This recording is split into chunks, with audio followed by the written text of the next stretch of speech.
Hello friends, welcome back to నా పాఠశాల. మన హిందూ సాంప్రదాయం ప్రకారం ముఖ్యంగా మన సౌత్ ఇండియా మ్యారేజెస్లో అంతిమ ఘట్టం అరుంధతి నక్షత్రాన్ని దర్శించడం. అయితే మీరు ఎప్పుడైనా ఆలోచించారా ఎవరు ఈ అరుంధతి అని? ఎందుకు మన సంప్రదాయాల్లో ఈ అరుంధతి నక్షత్రాన్ని చూపించడం ఆనవాయితీ అని? అయితే ఈ వీడియో లాస్ట్ వరకు చూడండి. ఈ వీడియోలో అరుంధతి నక్షత్రాన్ని ఎందుకు చూపిస్తారో తెలుసుకుందాం. అలానే ఈ అరుంధతి ఎవరో కూడా తెలుసుకుందాం. ఇంకా సైన్స్ గొప్పదా, మన సంస్కృతి గొప్పదా అని కూడా తెలుసుకుందాం. ఇంకెందుకు ఆలస్యం, let's dive into this video.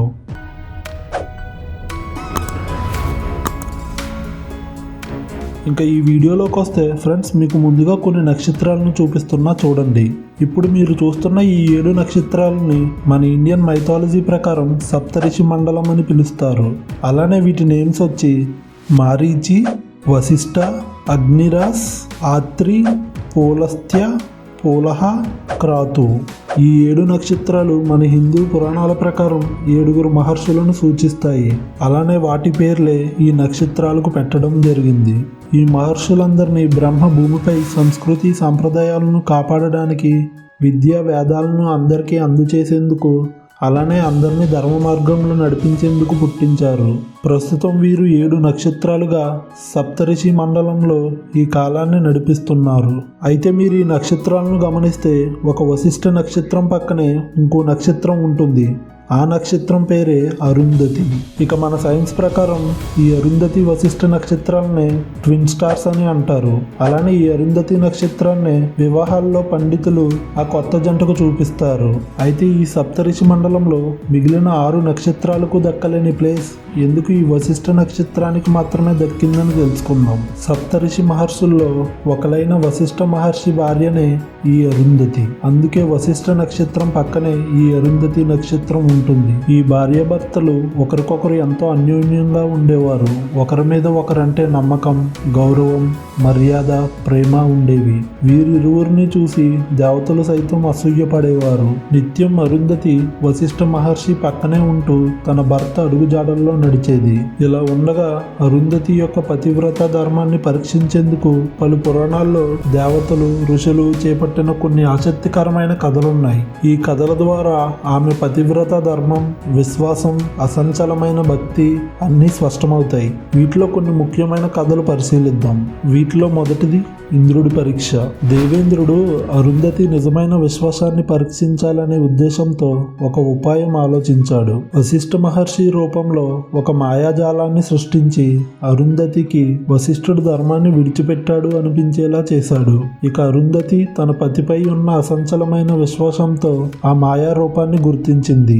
ఆమె ధైర్యం మరియు పట్టుదలతో ఇంద్రుడి మాయాజాలం తొలగిపోయింది. అయితే ఈ ఇంద్రుడి పరీక్ష వశిష్ఠుడిపై తనకున్న విశ్వాసాన్ని నిరూపించింది. ఇక రెండోది అగ్నిదేవుడి పరీక్ష. అగ్నిదేవుడు అరుంధతిని పరీక్షించాలనే ఉద్దేశంతో ఒక సవాలు విసిరాడు.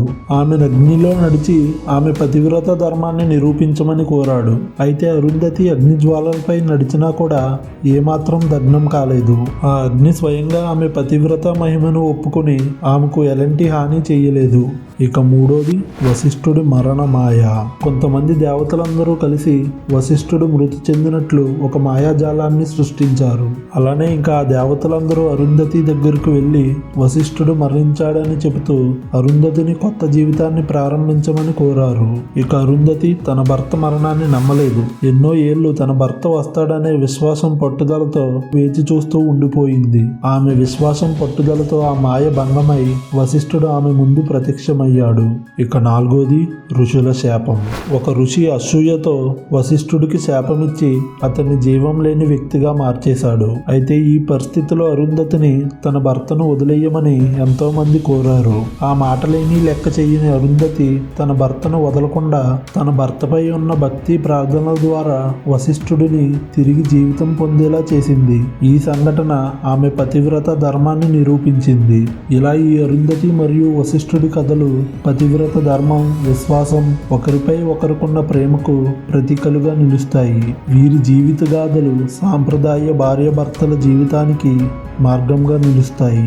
అందుకే మన హిందూ సాంప్రదాయాల ప్రకారం ముఖ్యంగా సౌత్ ఇండియన్ మ్యారేజెస్ లో అంతిమ ఘట్టంలో అరుంధతి నక్షత్రాన్ని దర్శించడం చేస్తారు. దీని అర్థం వాళ్ళు కూడా అరుంధతి వశిష్ఠ మహర్షి వలె కలకాలం ఒకరిని ఒకరు ప్రేమగా, ధర్మపరమైన జీవితం, అసంచలమైన విశ్వాసం, నైతిక విలువలతో బ్రతకాలని హిందూ వివాహాల్లో ఈ ఘట్టం ఉండడం జరుగుతుంది.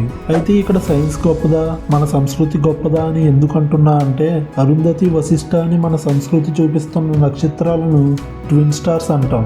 మామూలుగా ట్విన్ స్టార్స్ చాలా వరకు ఒక స్టార్ వేరే స్టార్ ని ఆర్బిట్ చేస్తూ తిరుగుతుంది. బట్ ఈ వశిష్ఠ అండ్ అరుంధతి నక్షత్రాలు ఒకదానితో మరొకటి తిరుగుతున్నాయి. ఇక్కడ ఒక స్టార్ చుట్టూ వేరే స్టార్ తిరిగితే సరే సెంటర్ లో ఉన్న స్టార్ గొప్పదనుకోవచ్చు, కానీ ఈ ట్విన్ స్టార్స్ లో ఒకదాని చుట్టూ ఒకటి తిరుగుతున్నాయి. అంటే ఈ రెండు సమానత్వంతో ఉంటూ వాటి జీవనాన్ని కొనసాగిస్తున్నాయి. అండ్ ఇదే కదా మన హిందూ సాంప్రదాయాలు చెబుతున్నాయి. భర్త భార్యకు, భార్య భర్తకు గౌరవిస్తూ ఒకరికొకరు ఉండాలనేగా వీటిని చూపిస్తున్నారు. అయితే ఈ ట్విన్ స్టార్స్ ఒక స్టార్ వేరే స్టార్ చుట్టూ తిరగకుండా ఒకదానితో ఒకటి తిరుగుతున్నాయని 1889లో కనిపెట్టారు. కానీ ఈ విషయం మన కల్చర్ లో శ్రీరాముడి కన్నా ముందు నుంచి ఉంది. ఇక్కడ మన సంస్కృతి గొప్పదా, సైన్స్ గొప్పదా అంటే మన సంస్కృతి ప్రూవ్ చేస్తుంది కదా.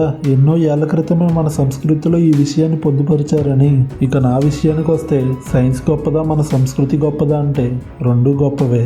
బోడి నమ్మకాలని మనం ఆ నమ్మకాలని గుర్తుపెట్టుకున్నాం, కానీ వాటి వెనకున్న సైన్స్ ని వదిలేసాం.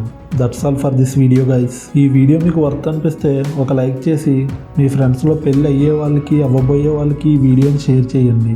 అండ్ ఇటువంటి కంటెంట్ మిస్ అవ్వకూడదు అనుకుంటే సబ్స్క్రైబ్ చేసి బెల్ ఐకాన్ని ఆన్లో పెట్టుకోవడం మర్చిపోకండి. ఇక ఫైనలీ థ్యాంక్స్ ఫర్ వాచింగ్.